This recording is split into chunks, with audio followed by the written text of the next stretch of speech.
One-foot-flipper. Hi, Paige here, the 1-Foot Flipper. It is actually a crazy day in the world of eBay. USPS has announced their price changes for July, and of course overall things are going up as they always do, but media mail is gonna just change the entire landscape of media mail sales. And the average all media seller, at least the bigger ones, they're all about to get wrecked because they have eliminated the 5-digit pre-sort. Paige, what's the 5-digit pre-sort? I don't even know what that is. And that's why you weren't making any money on your media. You see, media is one of a few categories that I'm often down on because it's hard for a normal, sane seller to compete in. The other two are video games and trading cards. Can't compete. It's hard to compete in trading cards because a whole lot of the people who sell them don't seem to care if they make any money, don't seem to care if they actively lose money. Hard to compete in video games because there's too many Timmies who just want to be around the video games, who will knock over 37 old ladies to get an Xbox game that they're going to make 8 cents on after fees. And it was hard to make money in media because the landscape and the rules were not the same for everyone else.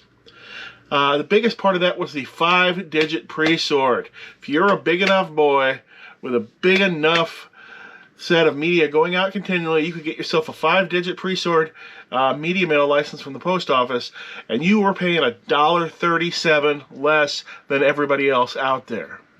That is the main reason why you will see books and other media on eBay for less money than it costs you to even ship them out.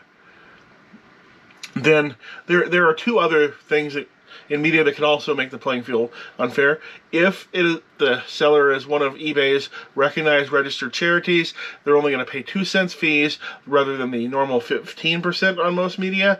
But most of the mega sellers actually aren't charities.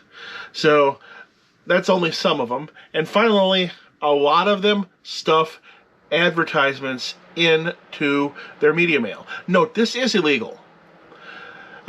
You cannot stuff advertisements into media mail because media mail cannot contain advertisements. The companies that are doing this are essentially organized crime. They are committing crime daily on a massive basis as part of their business operation because they don't care about you or the American people. They're going to steal. They're stealing. Period. But let's get back to what I was saying. The 5-digit pre-sort rate is being eliminated in the middle of July. That stops those boys from having a $1.37 advantage on you for everything. What's this mean in the long term? Probably not much in the long term, because what that's going to mean, before it meant, this is the part that gets edited out. Hopefully, in the long term, what this is going to mean is that media will be a little more fair for everybody. The charity sellers will always have that advantage, but the charity sellers have an advantage in everything. They just always liked media better for some reason because it's easy to streamline. This also probably means a lot of the big media boys may just up and go out of business. I know there's the other bound printed matter is an option for some people if you can get that license, but I rarely receive media with the bound printed matter tag on it. It's almost always media mail, no matter how big the company is I order it from. So I guess other than that, we'll have to see. It might just make the race to the bottom even harder because now everybody can be involved in it, not just the big boys with the 5-digit license. I guess we'll have to see, but now you're going to have to go back, at least you'll soon have to reprice all your media. At least if you care what you do. A lot of media sellers do not care what they do. They fire and forget every single thing that they sell. They guess their prices. They say, oh, this sells for $4.87 shipped. There's 88,400 of them available. I'll list mine for $9.99 plus $6 shipping. See how it goes. It doesn't go anywhere, does it? It sits on that shelf for the rest of their life. All right, let's move along. I've been cross-listing for a while now using the crosslist.com website, and I really do love their interface and their features. I particularly like how they can import other people's listings, which can be a real time saver if you find that perfect listing, although it's not yours, but you want to base your listing on it anyway. Or you find that perfect listing for your eBay listing to base it off of, but it's on somebody's Mercari listing, which is an incredible feature. But I've had good results with the software so far, but what frustrated me is Mercari was the website I was most interested in, but Mercari limiting me to 100 items. It frustrated me, and after a week I took my stuff off Mercari and just worried about the other websites, but the other websites are mostly clothing based, and I'm not really a clothing seller.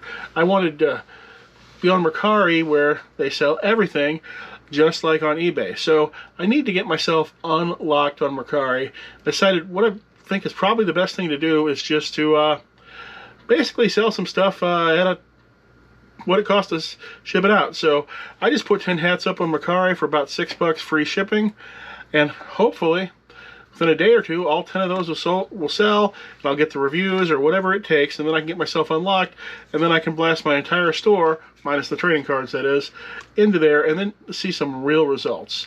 I went ahead and I put a link down below to my 10-item Mercari store and Crosslist as well. So back to media. Now that the media landscape is going to be a little bit more fair, it is very important, really, that we make it fairer. Start calling out and getting those sellers who are knowingly breaking the law by stuffing their media with ads. Start calling them out on it. Give them negative feedback. Report them to the post office. Do an INAD on their item. Item not as described. You ordered a book. You did not order a book illegally stuffed with bookmarks with Spotify ads on them. You didn't order that. You ordered a book. You didn't order a possible crime or possible postage due sent to your house, did you? No, you ordered a book. Now, I know most of you aren't going to do that. I probably won't do it either because, you know, that takes effort on my part, and let's face it, a lot of people are lazy. Even very really active people can be lazy because individually you're not going to do anything on something like that. But if we could get enough people wide enough, especially to maybe get some news stories on these bigger sellers who are wholesale defrauding the U.S. government, the taxpayers, you know, me and you, our money that we're paying to the post office is subsidizing those sellers who are breaking the rules. So it is hurting everyone. You and I, both of us. Recently on the channel, I have mentioned that I'm now tracking my net worth very carefully because I'm trying to build wealth for retirement and to buy my wife a better home and all of that. And I guess the better home's for me too. Let's not kid ourselves. But for some reason, including the value of my paid off home and cars in the total was making some people lose their minds in the comments. You know, if my net worth went down for whatever from one video to another, they'd say, it didn't go down because there's anything wrong with the business environment in America. It went down because your house went down because you live in a bad neighborhood. Of course your used cars lost value. It was incessant, stupid, and insane. My house value pretty much stays the same or still slowly rises. And oddly enough, the value of my fleet of used cars actually seems to stay about the same or slightly rise over time as well. That's because there's weirdness in the used car market, and I do own 2 classic cars that are actually gaining in value, but I blew those out of the equation so those people can stop complaining. Now I'm only including the value of accounts, not the value of assets that would have to be sold first. And my current value of my accounts is $126,824. That is an increase of $5,456 in the last 2 weeks. Not too bad. Then there's also like $200,000 worth of house and cars. Let's hope that number keeps going up. We like to see numbers go up, don't we? Okay, the other big postal changes that are coming, ground advantage prices are changing. The 4 through 12 ounce rates are all going up. It appears that the rates are going down from 12 ounce, the 12 to 3 ounce area is going down. And then they're going up at 4 pounds and up. Overall, since most things tend to be light, well, this is kind of a wash overall, I think, for most people. Most items aren't that heavy. It went up on the 12 ounces, but that key, 12.01 to 3 pound area is actually going down. And I know I sell a lot of stuff in that general price zone.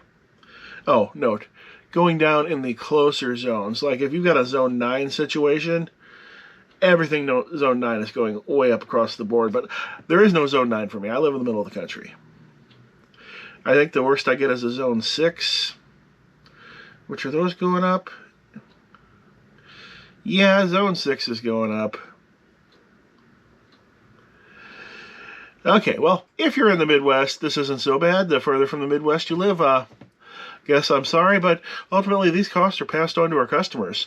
You're going to need to go in and, depending on how your shipping rules are set up, or business policies is what they're called, your shipping policies are set up, you may or may not need to make any changes. If you said, Paige, what is a business policy? Well, you're going to have to go back and look that up. I've got some videos about that. Go ahead and look that up. Like, I know I have a single business policy for things that weigh 12 ounces or under, so I'm going to have to go in and increase that rate by a little bit, unfortunately. Looks like I gotta have to increase it by 29 cents, maybe 30 cents. I think it's going to have to go up to $6.29, unfortunately. And that's just the cost of doing business. If you know anybody who doesn't understand the cost of doing business, why don't you tell them about this channel? Could use a few subs. Thanks, and I hope to see you again soon. See, that's One Foot Flipper's nonsense video. So now that it's just us, sometimes I get freaked out at how small the YouTube and reseller world can really be. Like, one of my more recent friends, Matt, who I've known for a few months, been hanging out, having some good times, throwing bottles behind 7-Eleven, trying to get the day-old hot dog, the regular stuff. And he had mentioned when we first met him, oh yeah, my uncle does the same thing as you. He sells on eBay too. Other day, talked to him a little more. Turns out his uncle is Rad Relics. I talk to Rad Relics every single day for most of the day. And here I am also hanging out with his nephew, and we had never figured that out. World is strange.